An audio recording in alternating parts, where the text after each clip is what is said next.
No, Ok, hablen ahora o callen para siempre. Jeje, no, mentira. Ahí pueden se consultar. oye, Sí, sí, se sí, sí. oye ahí, sí. Sí, sí se oye. Así, no, no, yo aquí, bueno, las salvadas que ya lo voy leyendo aquí con la computadora, entonces voy entendiendo más, digo.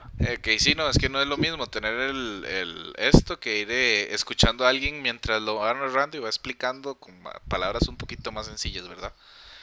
Ok, Ajá. vamos a ver entonces. em, ok, ya vemos. Ustedes son. No estamos bien. Ok, entonces vamos a seguir con lo que son las aplicaciones de los radioisótopos. Vamos a entender entonces que un radioisótopo es un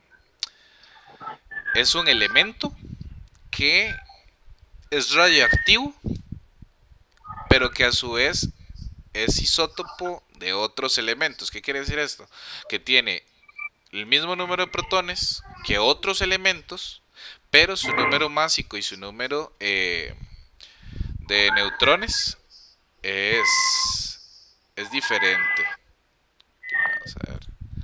Ok, ahí me tomo el atrevimiento de mutearlos. Si quieren decir algo o preguntar algo, recuerden que nada más me levantan la mano y yo les doy la palabra. Ok, vamos a tener aplicaciones en diferentes campos. Uno de los campos van a ser la industria, la agricultura, la arqueología y la medicina.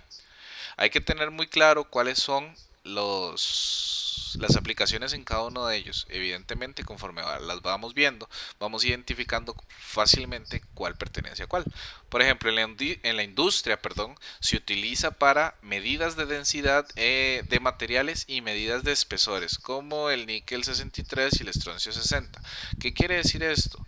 Yo utilizo estos elementos para saber qué tan denso es otro material o qué tan grueso puede llegar a ser eh, alguno de los materiales que estoy utilizando. Por ejemplo, para medir microchips, chips que son súper pequeños, estamos hablando de medidas nanométricas. Eh, todos esos casos se utiliza esta parte de los radioisótopos. En la agricultura se utilizan como trazadores de insectos como el fósforo 32 y para conservar alimentos como el cobalto 60. ¿Qué es lo que se hace con el fósforo 32? El fósforo 32 se le pone a los insectos y estos siempre van a quedar marcados con esta radioactividad. No les va a pasar nada, no van a sufrir, no van a tener ningún cáncer, no van a tener ninguna malformación, no van a padecer de nada porque está hecho para eso. Eh, y simplemente se pueden observar y ver dónde están y trabajar con ellos, ¿verdad? El cobalto 60 nos va a ayudar para conservar los alimentos, es decir, para que dure mucho más. Eh, en la arqueología es la rama de la ciencia que estudia todo lo que estuvo antes de nosotros, ¿verdad? Eh, por ejemplo, para la conservación de monumentos se utiliza algo que se llama iridio 192 y especialmente para determinar la edad de restos arqueológicos. Cuando hablamos de restos de seres vivos podemos utilizar algo que se llama carbono 14. Todos nosotros tenemos en nuestro cuerpo carbono 14. Aunque se diga que es radioactivo, sí, él es radioactivo, pero él es muy inestable y no nos genera ningún daño, porque precisamente nosotros también lo utilizamos. Eh, cuando un ser vivo se muere, este carbono 14 deja de producirse, deja de absorberse y comienza a descomponerse y comienza a transformarse en nitrógeno. Este nitrógeno va a ser nitrógeno 14 y simplemente vamos a estudiar la proporción que hay de carbono con nitrógeno en el cuerpo para ver si para ver cuál es el desbalance. Depende del desbalance que haya de uno con el otro. eh, Podemos hacer algunos cálculos para saber la edad de ese fósil. En medicina podemos utilizar radioisótopos para la localización y tratamiento de las glándulas tiroides para evitar problemas de crecimiento. Bocio, que es la enfermedad que precisamente afecta esta glándula con el yodo 125. Y tratamientos de radioterapia, que en la misma palabra dice radio, significa que usa radiación dentro del proceso de, de tratamiento o de eliminación de alguna enfermedad o directamente con la quimioterapia, que es el uso de sustancias químicas radioactivas como parte de la terapia de recuperación o de tratamiento. Se utilizan radioisótopos como el cobalto 60 y el cesio 137, ¿verdad? En el trata de tumores, cánceres, etcétera. Ok, nuestro país no es un lugar donde se utilice la energía nuclear como fuente de energía eléctrica. ¿Cuál es la principal fuente de energía eléctrica de nuestro país? A ver, que alguien me responda.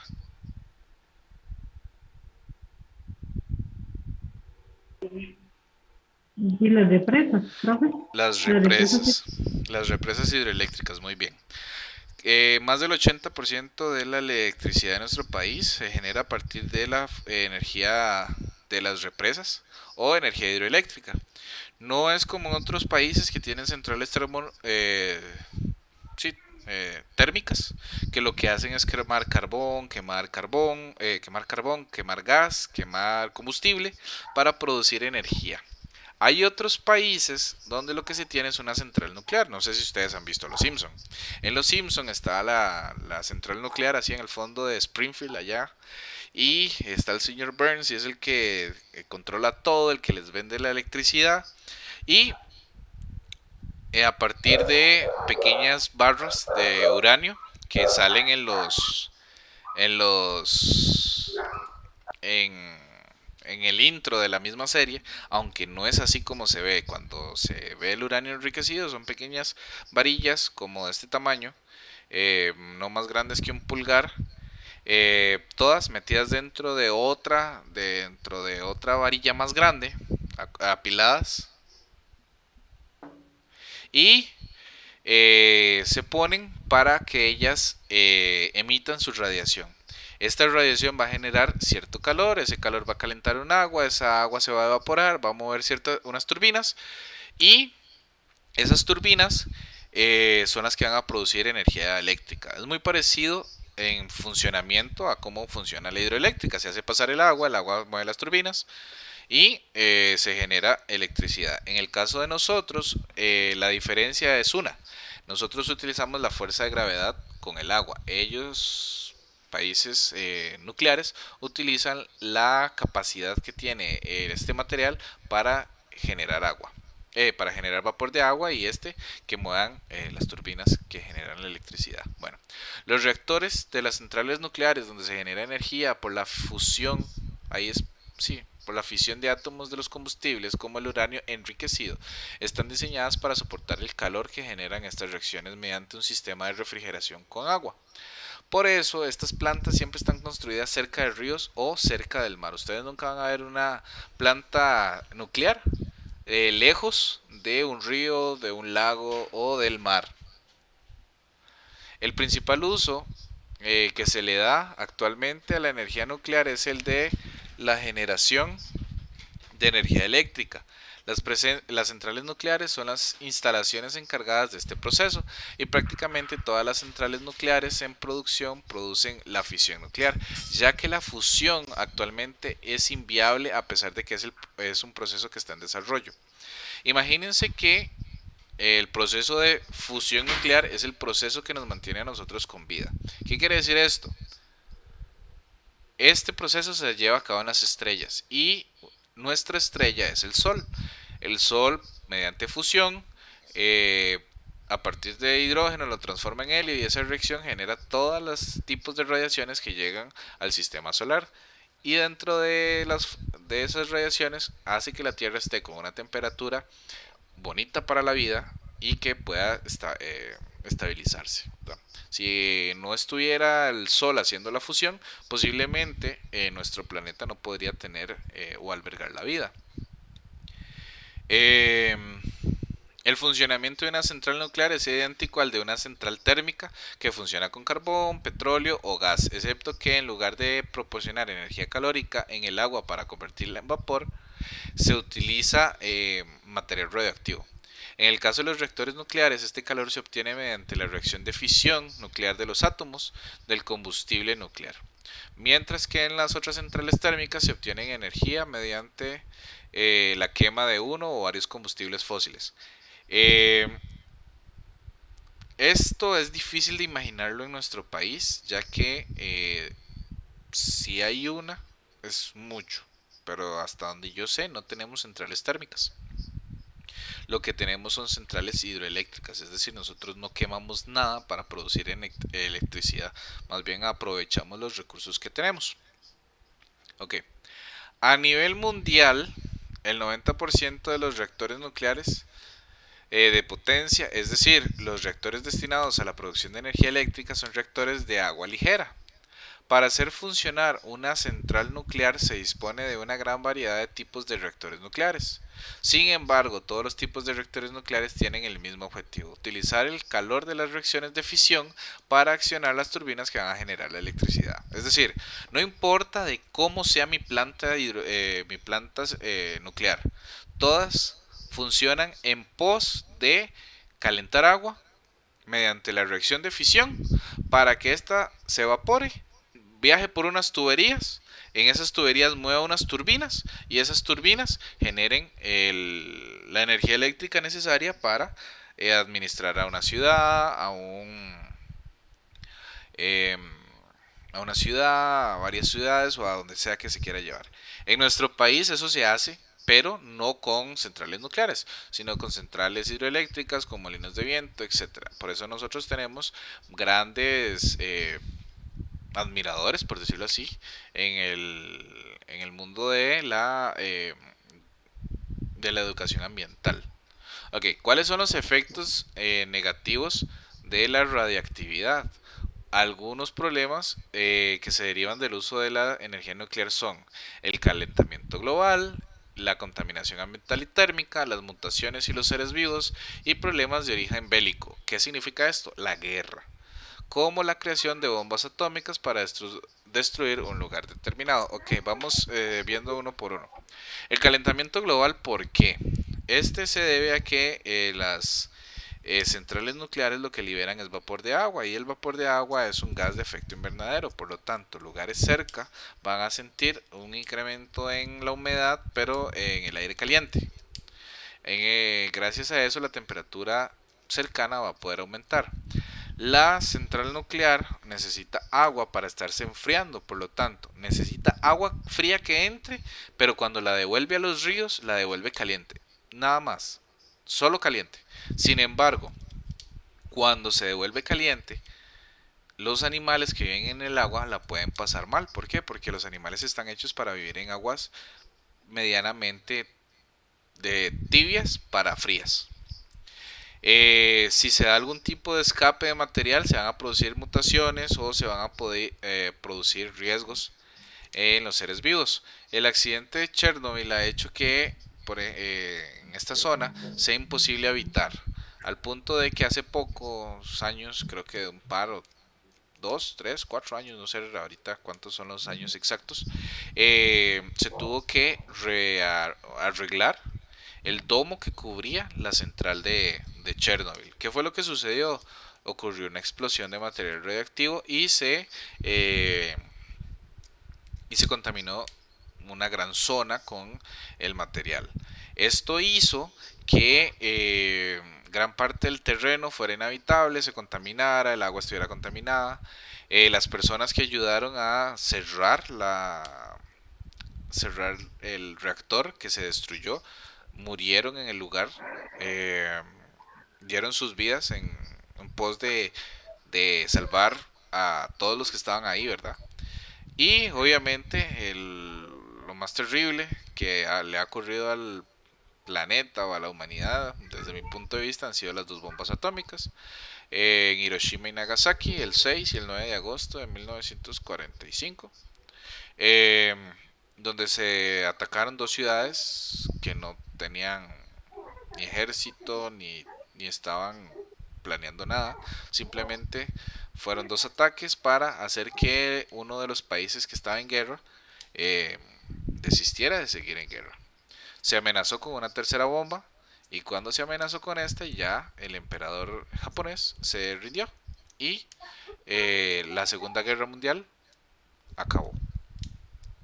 Ok, en cuanto a lo que sería radiactividad, esto sería lo que tendríamos por el momento, no habría mucho más. Más que todo es el concepto, las características, los tipos, cuáles son las partículas, las centrales nucleares, que es una de las mayores productores de energía alrededor del mundo, a nivel de Europa, Asia, bueno, Rusia que está entre los dos, ¿verdad? América del Norte, eh, y ya.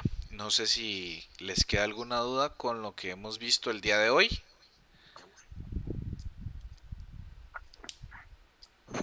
Profe, una pregunta, ¿por qué si una planta nuclear utiliza agua, por qué no la hacen, digamos, Hidro- energía eléctrica? hidroeléctrica.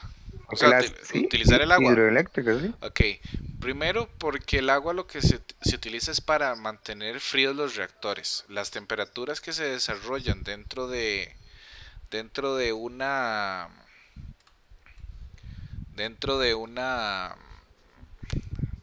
dentro de un reactor nuclear son bastante altas, por lo que se necesita un sistema de enfriamiento. Para eso es para lo que se utiliza el río. Se busca un río o Ah, un mar. no es para la energía nuclear. No se busca la energía nuclear.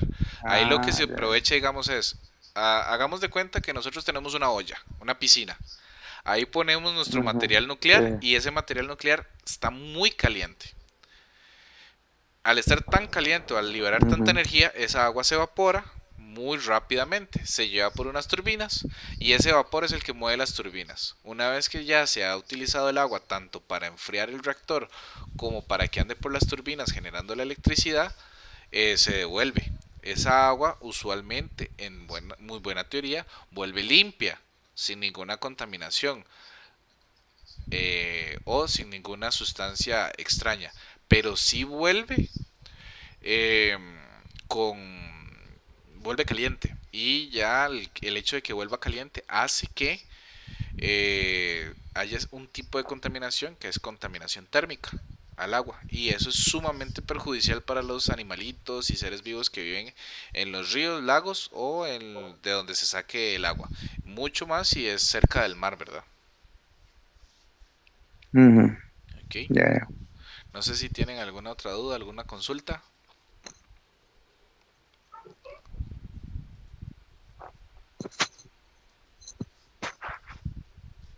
Yo pensé que eso del calentamiento global era, digamos, el humo que echaban los carros, y bueno, También. y ¿cómo se llama? Y lo de las fábricas. Sí, claro, todo eso tiene que Pues ver. más que todo eso es gas malo, ¿no? Sí, exactamente. Lo del calentamiento global. Digamos, lo que sucede con el calentamiento global es que tenemos la atmósfera está hecha de gases. Eh, por ejemplo, vamos a tener gases de tipo invernadero. ¿Qué es esto? Son gases que mantienen cierta cantidad de calor. Si estos gases no existieran, las noches fueran sumamente frías. Gracias a que existen estos gases, las noches son medianamente cálidas, ¿verdad? No tanto como el día, pero se mantiene cierta temperatura, no baja a menos 40 o menos 50 grados. ¿Qué es lo que sucede con el calentamiento global? Aumenta la cantidad de gas de efecto invernadero y lo que sucede en la noche es que se mantiene cierta temperatura. Al aumentar el gas, se mantiene la temperatura, se almacena calor de día y de noche, generando que la temperatura promedio del planeta aumente y a su vez afectando a todos los seres vivos que están en la Tierra, ¿verdad? Que no estamos acostumbrados o no estamos hechos para existir o para desarrollarnos en esas temperaturas, ¿verdad? No es lo mismo que usted esté en Cartago con una temperatura de 22 grados que usted ya está acostumbrado, que sabemos que si sube a 30 cualquier Cartago se pone sudando, se pone rojo, le da calor, a uno de Punta Arenas, ¿verdad? El de Punta Arenas está acostumbrado a vivir en temperaturas más altas, entre los 25 y los 30 grados. Entonces para ellos Vivir a Ujú. 30 es normal, o 27, 28, 30 es normal, para nosotros no. Y con esos pequeños cambios de temperatura, siendo de la misma especie, ya sentimos ciertas dificultades, ¿verdad? Ok, Sí, sí. bueno, no sé si tienen alguna otra duda.